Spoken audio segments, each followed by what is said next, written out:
Kalau ada yang bertanya, apa hukumnya kurban?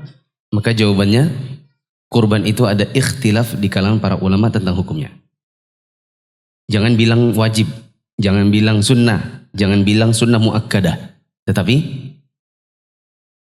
ada ikhtilaf. Sering saya ajarkan kepada teman-teman, selama masih ada ikhtilaf, usahakan bisa menyebutkan ikhtilafnya. Supaya kita belajar itu tidak seperti pakai kacamata kuda. Apa yang ditahu itu saja yang dipertahankan, karena bisa jadi ada pendapat ulama yang lain yang lebih kuat daripada yang kita yakini selama ini. Maka kalau memang ada ikhtilaf, kalau kita ditanya, sebutkan ikhtilafnya. Ada ikhtilaf di kalangan para ulama tentang hukum berkurban menjadi 3 pendapat. Perbedaan pendapat ini ada di catatan kaki. Adapun di teks yang tadi kita sudah baca, disebutkan bahwa jumhur ulama berpendapat hukumnya adalah sunnah muakkadah. Sunnah muakkadah berarti sunnah yang ditekankan. Kalau dikerjakan maka orangnya mendapatkan pahala yang besar. Tetapi bila tidak dikerjakan maka orangnya tidak berdosa. Ini menurut jumhur. Adapun sebagian ulama yang lain mengatakan hukumnya wajib. Kalau wajib berarti kalau orang yang menjalankannya maka dia dapatkan pahala. Tapi kalau dia tidak jalankan maka dia berdosa. Apa yang menjadi landasan nanti kita baca. Lihat di catatan kaki yang cukup panjang tentang perbedaan pendapat ulama seputar hukum berkurban. Di buku bahasa Arab catatan kaki nomor 7. Di buku bahasa Indonesia catatan kaki nomor 259. Coba dibaca. Catatan kaki nomor 259. Para ulama rahimahullah berbeda pendapat mengenai hukum berkurban. Ada sejumlah orang yang menyatakan bahwa berkurban itu sunnah. Ada juga yang lainnya menyatakan wajib. Imam Ibnu Qudamah berkata, mayoritas ulama memandang berkurban sebagai sunnah muakkadah dan tidak wajib. Hal tersebut diriwayatkan dari Abu Bakar, Umar, dan Abu Mas'ud al-Badri radhiyallahu anhum. Pendapat itu pula yang dikemukakan oleh Su'aid bin Aqabah, Sa'id bin Musayyab al-Qamah, Al-Aswad, Atha, Asy-Syafi'i, Ishaq, Abu Thawr, dan Ibnu Munzir.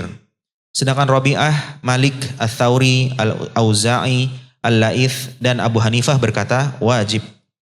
Berdasarkan apa yang diriwayatkan oleh Abu Hurairah bahwa Rasulullah SAW bersabda, "Man kana lahu sa'atun wa lam yudhi fala yaqrabanna musallana."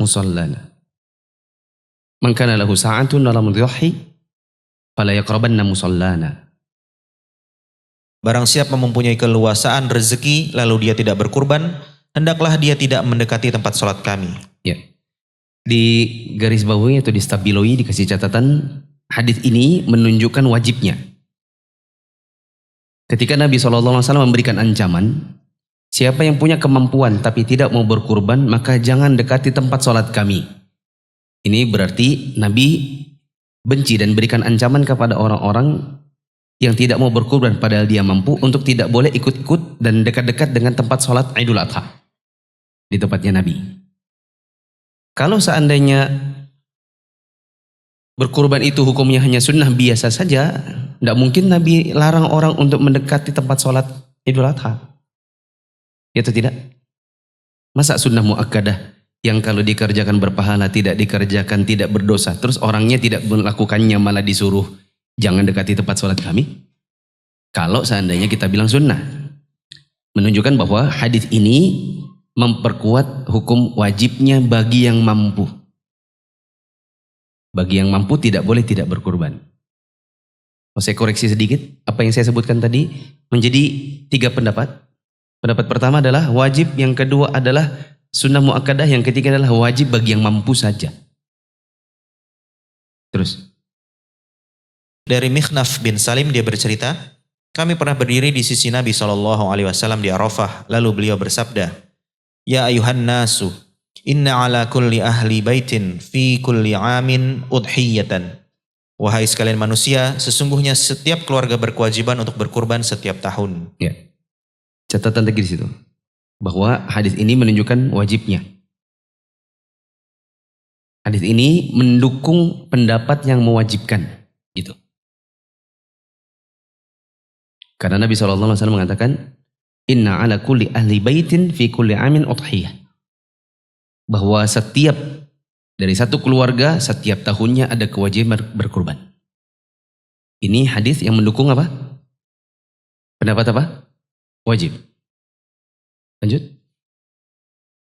Orang yang menyatakan bahwa berkurban itu sunnah berdalilkan hadis dari Ibnu Abbas yang dia marfu'kan. Ada 3 hal yang dia marfu'kan berarti maksudnya Ibnu Abbas menyandarkan perkataannya ini kepada Nabi. Jadi dia angkat perkataannya bahwa ini adalah perkataan Nabi. Apa perkataannya? Ada 3 hal yang bagi saya wajib dan bagi kalian adalah sunnah. Yaitu sholat witir, berkurban, dan sholat duha. Nah, diberi catatan, hadis ini menunjukkan sunnahnya.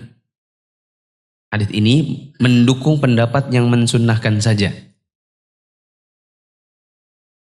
Karena Nabi SAW mengatakan bagi saya itu wajib, bagi kalian hanya sunnah. Salah satunya disebutkan apa? Kurban. Berarti hadis ini menunjukkan atau mendukung pendapat sunnahnya. Dari sini kita bisa ambil kesimpulan bahwa para ulama berbeda-beda pendapat. Ada yang mengatakan hukumnya wajib, ada yang mengatakan hukumnya sunnah muakkadah, ada yang mengatakan hukumnya wajib bagi yang mampu, dan yang diambil oleh para ulama kebanyakan adalah sunnah muakkadah.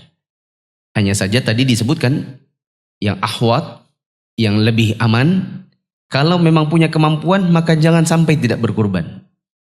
Kalau memang punya kemampuan jangan sampai tidak berkurban dalam rangka keluar dari ikhtilaf ulama. Apa kaidahnya? Al-khuruju. Sudah berulang kali ditulis waktu zaman-zaman bahas ini bab safar. Apa kaidahnya? Al-khuruju minal khilaf aula atau mustahab atau afdal. Keluar dari ikhtilaf ulama lebih aman, lebih utama, lebih disukai. Jadi kalau ada yang mewajibkan dan ada yang mensunnahkan saja, maka yang aman ambil yang wajib. Itu aman. Atau paling tidak kalau memang selagi masih bisa jangan ditinggalkan.